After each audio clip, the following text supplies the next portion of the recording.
Meagan Gallagher, welcome to the Lean Out Podcasts. How are you? I'm good. How are you? I'm doing great. Yeah, it's a Monday early morning. We've got the sun shining behind me, and you have a nice view of the Wasatch Front behind you. Introduce yourself for the audience and tell us how your work-life balance is different than those in your chosen profession. Yeah, my name's Meagan Gallagher. I'm recently started my career as an adult gerontology acute care nurse practitioner with the specialty in critical care.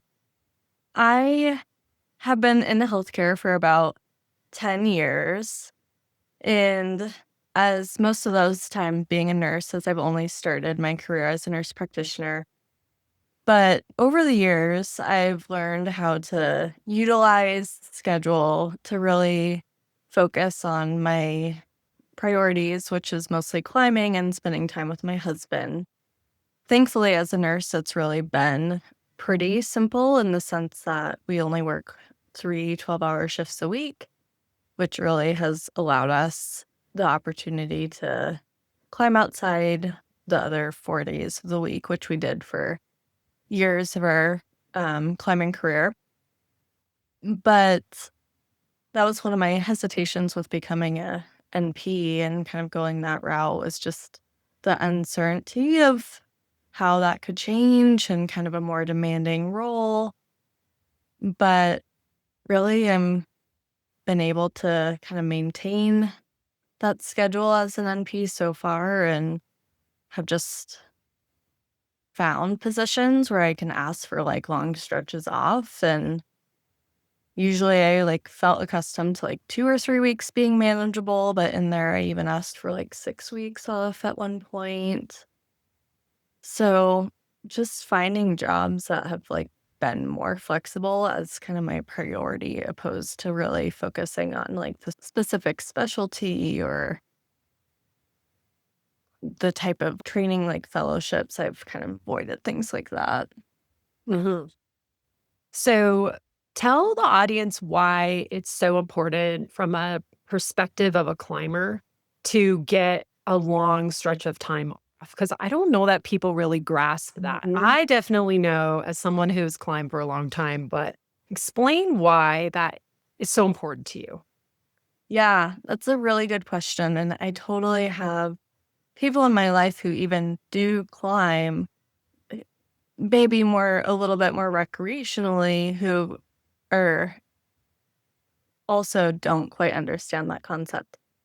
I would say one of the biggest reasons is because we go to these different areas, whether it's locally or halfway across the world, with pretty specific goals. It's very different from other vacations my colleagues are going on, where they're going to Europe or sightseeing or going hiking, where you really know in this day, I'm going to go on this hike and that goal will be accomplished. But with climbing, in the disciplines we do with climbing, we train at home. We go to the gym a certain number of days a week. We have very specific workouts we're doing. We're trying to, it's like preparing for a big race or athletic event in that way, where we spend all these days, months, even kind of years preparing and building ourselves. And then when we go on these trips, it's for us right now, it's like for a performance standpoint. And climbing specifically takes more time because each day you approach a climb, you probably are going to fail. And so to accomplish the end goal, which is to do say the end goal is to do one climb that's difficult for you. Like for me in South Africa, I picked a couple and it took me 8 days to do the climb, but that's not 8 days in a row. That was effort spread out over probably a month time frame. And the challenging thing is with outdoor climbing is there's multiple factors that you also can't control. So you can control your fitness and how much you prepare, but when you get there, You can't control the weather. Sometimes for climbing, it's very fickle. It could be too humid. It could be too cold. It could be, for us, it rained for 3 weeks in South Africa, just too wet.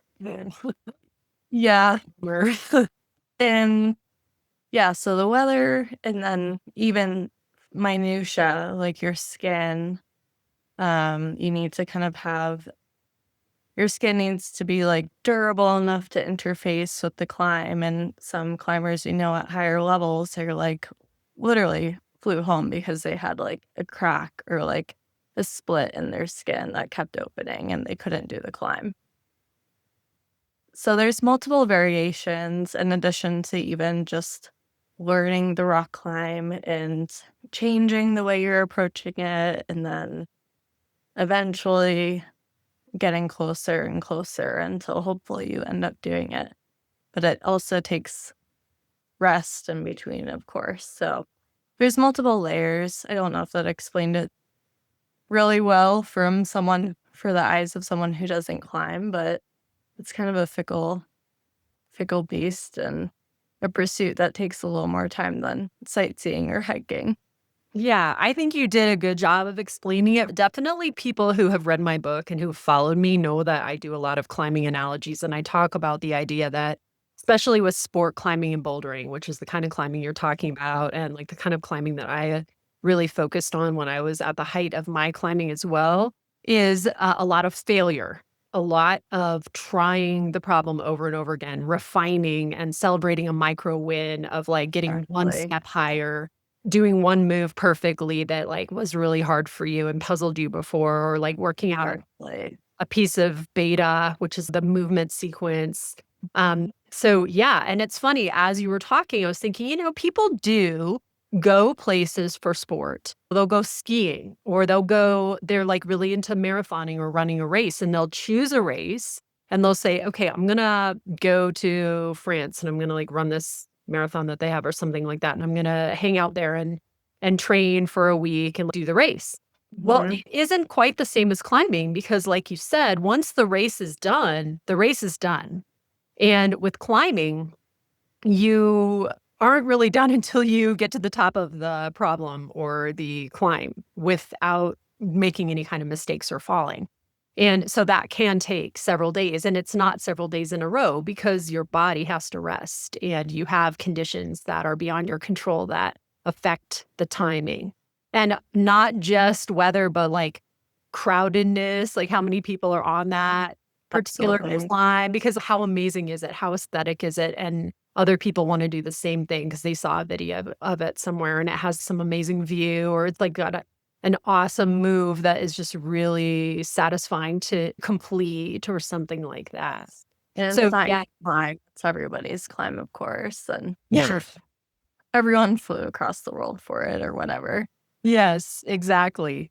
So, in your time where you have your 3-day-a-week work and on the other days you're maybe going climbing, you're doing training, or you may have a project that's local. And then you want the ability to take these big time periods off to go to a destination and work on a climb. So, tell us about the different places that you've been on your journey, just as a professional who is navigating doing climbing trips. For several years when I first met my husband is kind of when I had a consistent climbing partner and it felt feasible to be going on these trips. But over the years, we spent a lot of time climbing domestically, which is amazing because we both moved out to Utah and had access to all these areas. So we spent a lot of time in like Lander, Wyoming, um, Joe's Valley is one of our like more local areas where we spent a lot of time. Las Vegas, climbing in Red Rocks down there, the Red River Gorge a fair amount. So yeah, really climbing a lot locally for those like 4-day off stretches. And then as far as some bigger destinations, I'd say South Africa was our biggest trip and kind of my first experience with a larger outdoor climbing trip. We went initially in 2013 in For those of you who don't know, South Africa has a climbing area called Rocklands, which is a few hours north of Cape Town. In the main climbing, there is bouldering. There's some sport climbing as well, but people travel there for bouldering. And then we've also climbed in Switzerland, which we're lucky to have family connections there because my husband's family on his dad's side is Swiss, which has been also a great place to travel. And we've gone to more like a local climbing area there in the French region. We spent some time in Verbier. So we have not traveled to the most famous and iconic bouldering areas in Switzerland, but have still enjoyed a lot of the local climbing that's offered. Yeah. And I remember that a few years ago, you sent me a message and you were in between. You were like in between doing your schooling for nurse practitioner, which you talked about how you were a little hesitant to do, and then getting your job. And you were like, do you think that I could take a period of time off, like a significant period of time off before I start this job? What will people think? What is your experience? And I talked to you about my experience with doing so-called sabbaticals. And I'll link to an article that I wrote for the listeners in the show notes about sabbaticals and negotiating them and doing them, because I have done a few different things like that in my past. So tell me what your experience was with that, with like interviewing for a job and saying, hey, I'm going to take several months off before I start this, or that's what I want to do. Yeah, and I appreciated those conversations and that post for sure because I do think it's so hard to really find other people in healthcare or really in many professions doing similar things. But our initial hope was rewinding to like right before COVID was I asked my work for a leave of absence and we booked like a 6-week trip to Spain. And then fast forward, COVID hit. And so, Mm. of course, we weren't able to go on this trip, which was a huge bummer for us at the time because that was the first time I think I spoke to you around then as well, or maybe that was around the same time. But that was our first time we really want to do something bigger and just spend more time in one place and have more time for climbing and experiencing the area. And then COVID hit the following year. I did decide to start graduate school for my nurse practitioner, but we always knew we still wanted this type of trip. And so we did plan it after I graduated from school, which, as far as people's perceptions, I was actually really pleasantly surprised, I'd say. By the last, like, semester or 2, many of professors were asking, like, what the plan is, where you wanted to work, and I would just tell them my trip plans, which was to at the time, we thought we'd be traveling for at least a year, and, yeah, I was surprised all my professors were super supportive and didn't really think that would be a problem for finding a job after. They also were, appreciate that after being like a COVID nurse and working in healthcare, that it's an important break from our profession as well. And a good timing wise, I think once I recognized and other people seem to recognize once you're brand new in a job, brand new into a career, you can't just jump ship immediately or, you want to kind of set yourself up right. As far as the timing for finding my job and kind of starting the career, we were abroad for about 5 months and then came back stateside, and that's when I began applying for jobs. Mhm. So I didn't have a job secured before I went on the trip. We came back stateside and then I started looking for jobs. And then with credentialing process, it took some time before I Yeah. actually my start date. How did you handle that uncertainty and taking that kind of extended time off from a financial standpoint? Yeah. That's a good question. I'd say we had been planning the trip for some time, at least a solid year, probably more a couple of years that we're for sure doing this. Let's figure it out, like detail nitty-gritty wise. And so that gave us time financially to really just kind of be a little more strict with like our spending habits and have a goal. And that makes those decisions of maybe we don't need to eat out. All those things, all these small decisions add up. I think luckily my partner and I were both generally very frugal people. I think some of our like best vacations were literally just sleeping out of our car and climbing for 20 days straight. And so for us, like vacation has never meant like spending a ton of money or indulging in that way. And so that's also the really nice thing about a long climbing trip is that it doesn't need to become this super expensive ordeal. There's a lot of ways to be cheap about it. And I know people who've been living out of their cars for like a decade who, they're frugal people, but they have all these amazing life experience. But in a more concise way, I'd say I did work full time during my graduate program, which allowed me to also get 50% off tuition and, of course, a full time income. And I was probably one of the few people in my program who maintained full time work. And that was really motivating for me to have the trip and a reason to keep working that hard for this one period of my life.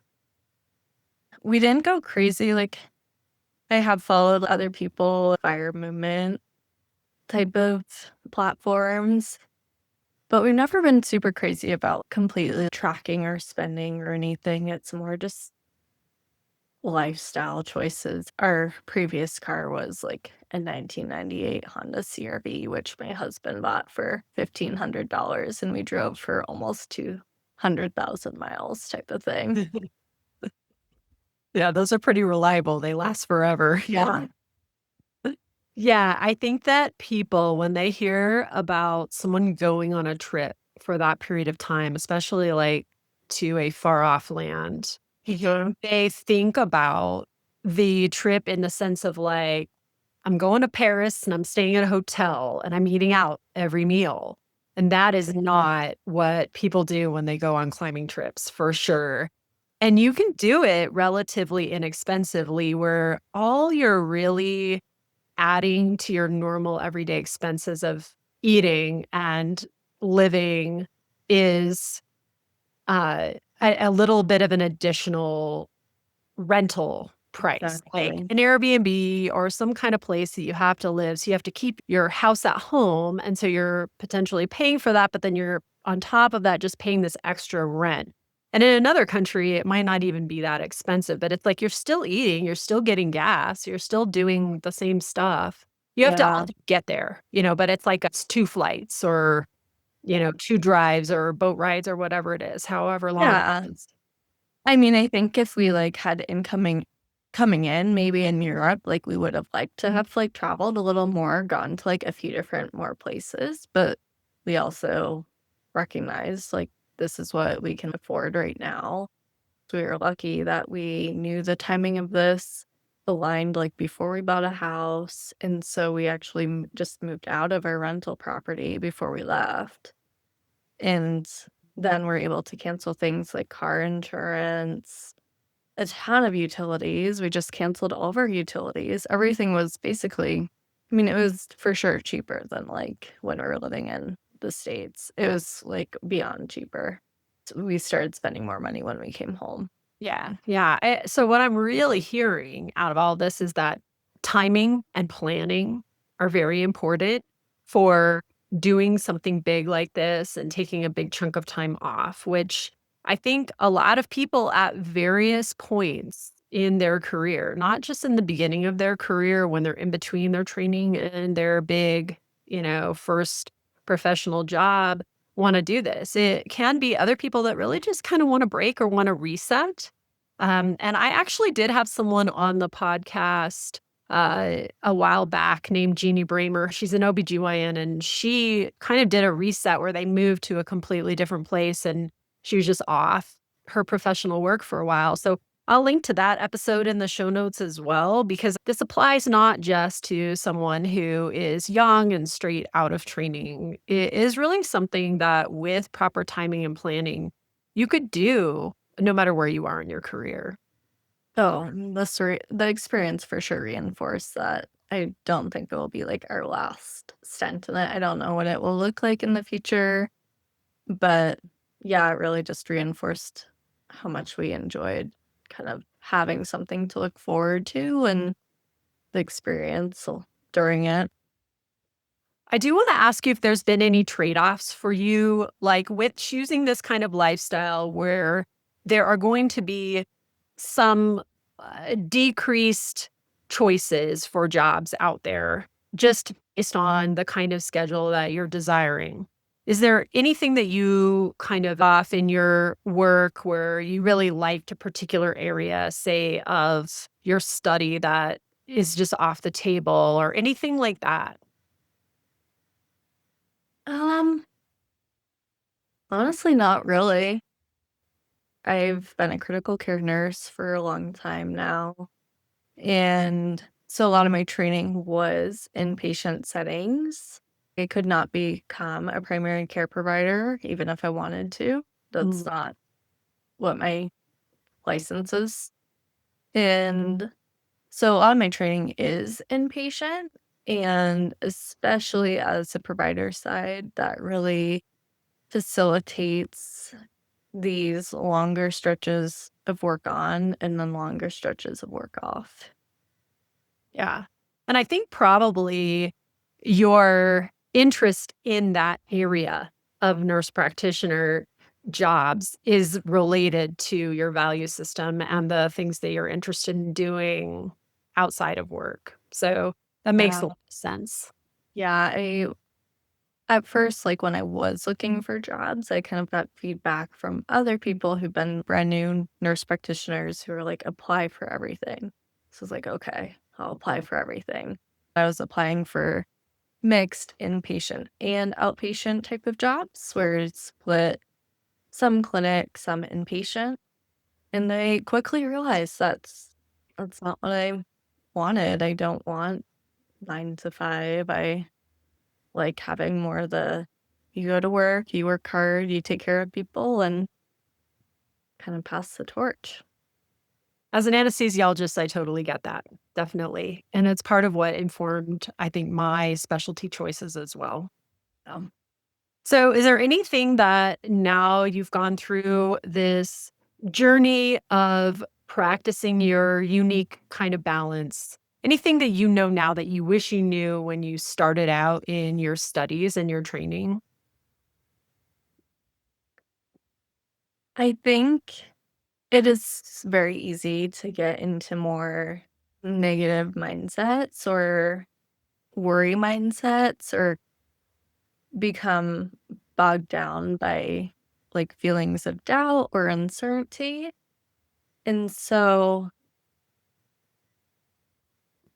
if I were to tell my past self, ultimately taking this time off really facilitated a lot of positive changes in her life and everything worked out probably like better than I could have imagined. Mm. So I think just trying to be understanding that those feelings of doubts is really usually all it is. It's like your thoughts and feelings are not always reality. And Yes. there's time and space for it, and it is, like, rational in thought in some ways, but also it's good to kind of move ahead of those thought processes. I don't know. Yeah. Yeah, that's great advice.